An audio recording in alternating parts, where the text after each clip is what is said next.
মধ্যে মমতা ব্যানার্জি প্রতিনিয়ত আপনাদেরকে একটা করে উপহার দিয়ে যাচ্ছে। আপনারা মানে যারা এখানে সংখ্যাগরিষ্ঠ মুসলমান, এই মধ্যে যারা বেশি সংখ্যা আছে তারা তো মুসলমান, নন মুসলিম ভাইরা এখানে আছে, মুসলমানদেরকে উপহার দিয়েছে কি?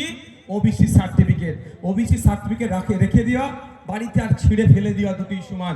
আপনার বাড়িতে যারা উচ্চশিক্ষায় প্রস্তুতি নিচ্ছে, চাকরির এক্সামের সাথে যারা প্রস্তুতি নিচ্ছে, তাদেরকে জিজ্ঞাসা করবেন মমতা ব্যানার্জি নতুন লিস্ট যেটা তৈরি করেছে মুসলমানদের আশীর্বাদ নয়, তা অভিশাপের মতো। তাই মমতা ব্যানার্জিকে আমরা জানাতে চাই, এই কেন্দুয়ার মাঠ থেকে বলতে চাই, আপনি কোন সার্ভের ভিত্তিতে লিস্ট তৈরি করেছেন সেটা পাবলিক করতে হবে। আমরা কে হিন্দু চাকরি পাক, কে মুসলমান চাকরি পাক, সেই বিতর্কে আমরা নাই।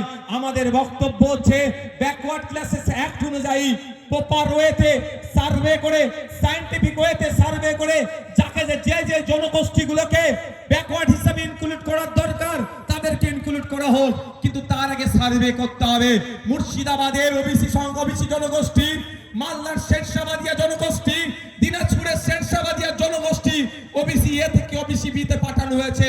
আমার প্রশ্ন এখানে, মুর্শিদাবাদে গিয়ে সার্ভে হয়েছে না মমতা ব্যানার্জির কালীঘাটে সার্ভে হয়েছে? এটাও প্রকাশ্য আনতে হবে।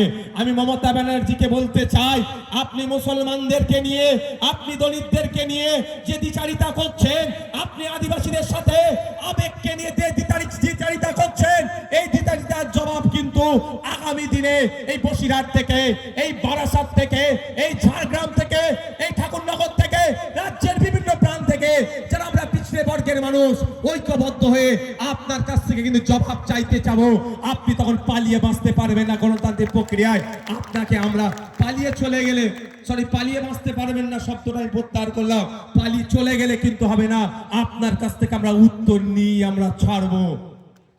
আপনারা অবাক হবে, আপনাদের বাড়ির যে ছেলে মেয়েরা উচ্চশিক্ষায় শিক্ষিত হয়েছে, কষ্ট করেছেন, আপনারা মেহনতের টাকা দিয়ে পড়িয়েছেন, এবার চাকরির জন্য একটু প্রিপারেশন নিচ্ছে, একটু খোঁজ নিয়ে দেখবেন।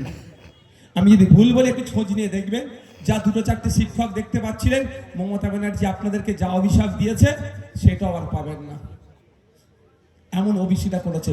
আর কিন্তু বাইরে মুসলিম তোষণের গল্প শোনাচ্ছে।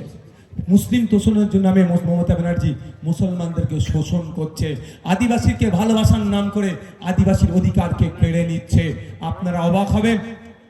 হ্যাঁ, আবার আমাদের নদিয়া জেলার একটি ঈদগাহকে দখল করে নিতে চাইছে তৃণমূলীরা, সেখানে সরকারি প্রকল্প করবে।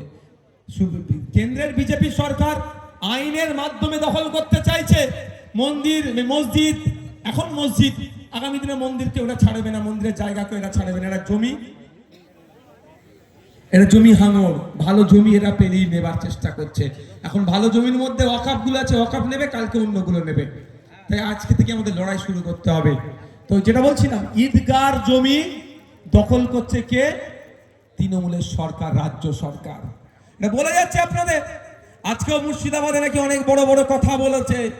মমতা ব্যানার্জি যদি সাহস থাকে, আমি আর মমতা ব্যানার্জিকে বসার ব্যবস্থা আপনারা করুন, চ্যালেঞ্জ করুন। একদিকে মমতা ব্যানার্জি থাকবে, উল্টো দিকে আমি থাকবো, মধ্যখানে ক্যামেরা থাকবে, আর কেউ থাকবে না।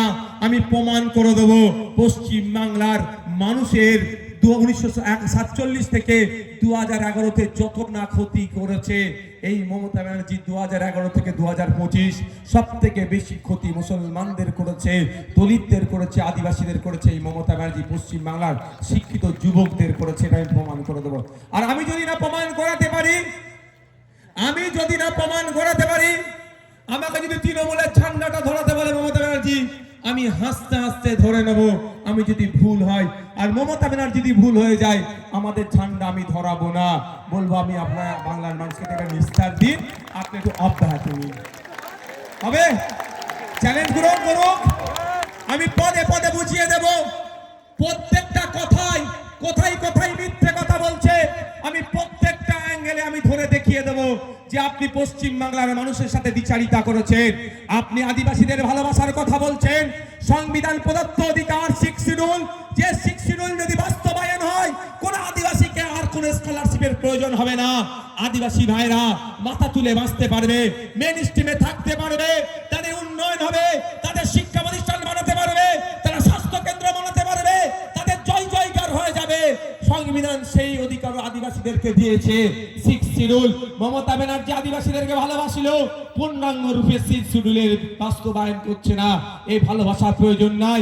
মমতা ব্যানার্জি মুসলমানদের ভালোবাসছে, কিন্তু শিক্ষাতে দেখুন, স্বাস্থ্যে দেখুন, কর্মসংস্থানে দেখুন, মুসলমানদের খুঁজে পাওয়া যাচ্ছে না। এ ভালোবাসা মমতা ব্যানার্জির আমার প্রয়োজন নাই। মমতা ব্যানার্জি শিক্ষকদের ভালোবাসছে, কিন্তু সরকারি শিক্ষকরা কেন্দ্রীয় সমাহারে দিয়ে পাচ্ছে না। এই ভালোবাসা আমার দরকার নাই। মমতা ব্যানার্জি পুলিশদেরকে নাকি খুব ভালোবাসছে, কিন্তু পুলিশদের হকেট দিয়ে তাদেরকে বুঝিয়ে দিচ্ছে না। একটা পুলিশ 8 ঘন্টার বেশি কেন ডিউটি করবে? সরকারি কর্মচারী 8 ঘন্টার বেশি ডিউটি করে না। একটা পুলিশকে 14 ঘন্টা 15 ঘন্টা কেন ডিউটি করতে হচ্ছে? এই আমার ভালোবাসার প্রয়োজন নাই। তাই বন্ধুগণ, এই মমতা ব্যানার্জি পশ্চিমবাংলার মানুষের সাথে দ্বিচারিতা করছে। আর এই দ্বিচারিতা যাতে না ধরতে পারেন, এই দ্বিচারিতা থাকার পরও যাতে না আপনি অন্য জায়গায় অপশন থাকে, সেই জন্য মমতা ব্যানার্জি বিজেপিকে ডেকে